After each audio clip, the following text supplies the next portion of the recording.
চলো আজকে তোমাদের বাবার হাতের রান্নার একটা রেসিপি তোমাদের সাথে শেয়ার করব।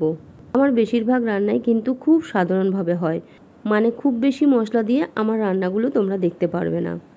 একদম সিম্পল সাদামাটা রান্না আমি রান্না করে থাকি প্রতিদিনের রান্নার জন্য। সেরকমই একটা রান্না আজকে আমি তোমাদের সাথে শেয়ার করব।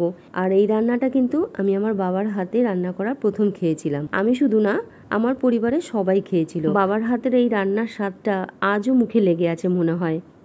এই রান্নাটা আমি আগেও হয়তো শেয়ার করেছি, আমার ঠিক মনে নেই, আবারও আজকে আমি এই রান্নাটা শেয়ার করছি। এই সাইজের চিংড়িগুলো অতটা ভালো লাগে না খেতে, হয় গুঁড়ো চিংড়ি আর না হলে বড় চিংড়িগুলি খেতে ভালো লাগে, কিন্তু এই রান্নাটা করলে তখন একটু চিংড়ি মাছ খেতে ইচ্ছা করে।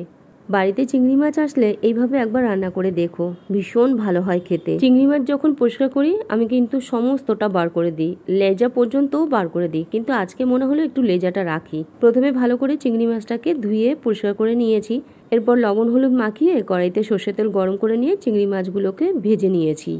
চিংড়ি মাছ ভেজে তুলে রাখলাম। কড়াইতে আরেকটু তেল দিয়ে দিয়েছি, শুকনো লঙ্কা, তেজপাতা, জিরে ফোড়ন দিয়েছি। ফোড়নটা থেকে যখন সুন্দর গন্ধ বেরিয়ে পেঁয়াজ রসুন কেটে রেখেছিলাম, পেঁয়াজ রসুনটা দিয়ে দিলাম। হালকা লাল করে পেঁয়াজ রসুন ভেজে নিয়ে ডুমো ডুমো করে কেটে রেখেছিলাম আলু আর কুমড়ো, সেই আলু কুমড়োটা দিয়ে দিলাম।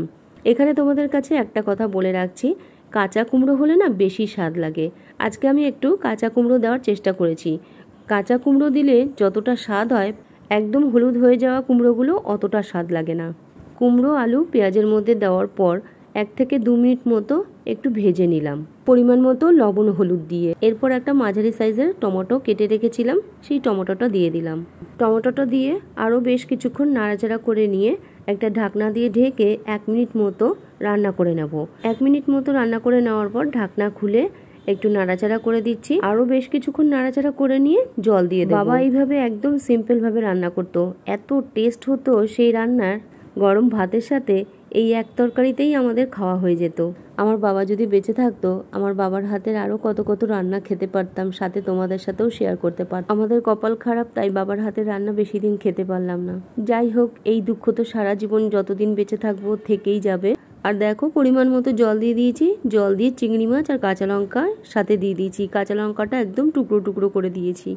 চিংড়ি মাছ আর কাঁচা লঙ্কা দিয়ে একটু ভালো করে নাড়াচাড়া করে ঢাকনা দিয়ে ঢেকে 6 থেকে 7 মিনিট মতো রান্না করে নিয়েছি। 7 মিনিট মতো রান্না করে নেওয়ার পর ঝোলটা একটু ঘন করে নিয়ে নামিয়ে দিয়েছি।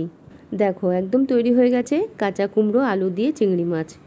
গরম ভাতের সাথে দুর্দান্ত স্বাদ লাগে।